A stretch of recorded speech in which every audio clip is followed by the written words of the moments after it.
Hello বন্ধুরা, আসসালামু আলাইকুম। আজকে আপনাদের সামনে নিয়ে এসেছি হিকারি ব্র্যান্ডের নতুন পেলেন মেশিন। এটা একবারে ইনটেক, অল্প কিছুদিন কাজ চলছে আমাদের লাইনে। এটা আজকে দেখাবো কিভাবে টাইমিং করতে হয়। প্রথমে নিডল প্লেটটা খুলবো। দেখেন, প্রথমে আমরা নিডল প্লেটের নাট লুজ দিয়ে তারপরে নিডল প্লেটটা খুললাম। তারপরে প্রেসার ফুটটা খুলবো। খোলার পরে দেখেন ফিডব্যাকের নাট দুইটা দেখা যাচ্ছে, এই যে দুইটা নাট খুলবো। এই তো ভালোভাবে টাইমিং দেখে তারপরে টাইমিং করা লাগবে। দুটা নাট খুলবো।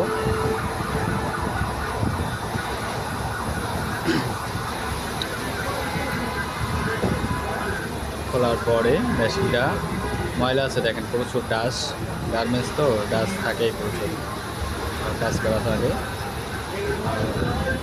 ডাস্টগুলো পরিষ্কার করার পরে এখন আমরা দেখব টাইমিংটা কেমন আছে। হাওয়া দিয়ে পরিষ্কার করে নিচ্ছি। এখন দেখব টাইমিংটা কেমন আছে, টাইমিং কেমনভাবে করা আছে। দেখেন, আপনারা এটা ফলো করবেন।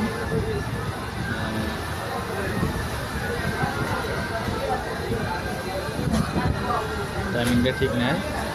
দেখেন নিডেলে টাচ খাচ্ছে, নিডেলে এভাবে যদি টাইমিং করি তো প্রথমত সুতা কাটবে, নিডেল ভাঙবে, আরও অনেক সমস্যার সম্মুখীন হবে যেহেতু টাইমিংটা ঠিক নেয়।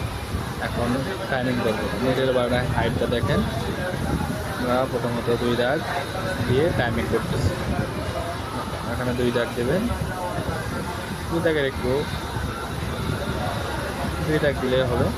2 দাগ দিয়ে তারপরে যদি তাও না বুঝেন তো দেখবেন হুক আর নিডেলের বাটির নিডেলের ছিদ্র, আই পজিশন ও হুকের বাটি দেখেন এইভাবে এই পজিশন করে আর একটু ডাউনও নিয়ে যেতে পারেন। আমরা মোটা কাজের জন্য করছি, এই জন্য একটু হালকা শর্ট করে দিচ্ছি। দেখেন এই পজিশনে রাখলেও হবে। একটু নিডেলটা টাচ আছে, এবার নিডেল ওয়ারের পজিশনটা ঠিক করলাম। এবার ঠিক করার পরে এখন দেখেন টাইমিং করব। আই পজিশনের 1 মিলি উপর দিয়ে হুকটা যাবে, 1 মিলি উপর দিয়ে যেন সুতাটা ধরতে পারে নিডেলের হুকটা। দেখেন টাইট দিচ্ছে 1 মিলি উপর দিয়ে, নো টাচ নো গ্যাপ। নিডেলের আই পজিশনের 1 মিলি উপর দিয়ে যাবে টাইমিংটা, হুকটা যাবে। দেখেন no touch no gap, no touch no gap দিয়ে টাইমিংটা দেখেন ভালোভাবে। নো টাচ নো গ্যাপ, আমরা এখানে দেখেন no touch no gap timing করবে। প্রথমত আমরা নিডেল বারের হাইটটা আগে পজিশন করে তারপরে টাইমিং করব। দেখেন লাগানো হলো জাস্ট এটুকুই। টাইমিং করার পরে ফিডব্যাকটা লাগাই নিব।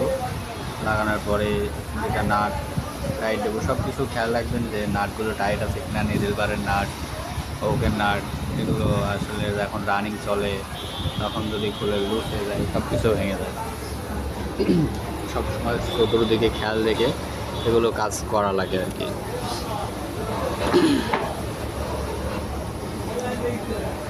তো এখন দেখেন এগুলো লাগাই নিচ্ছি। লাগানোর পরে আর কি এখন এখন ফিডেল লাগাবো।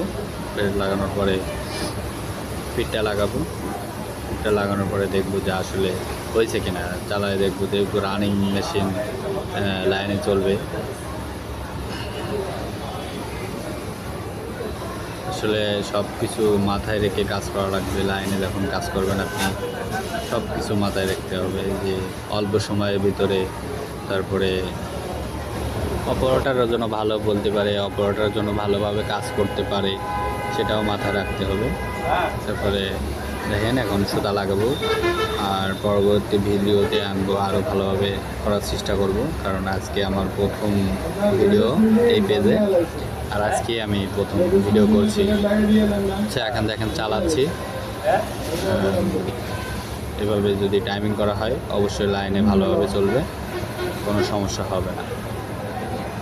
দেখেন এখন সুন্দর হয়েছে। ওকে, আল্লাহ হাফিজ, বাই।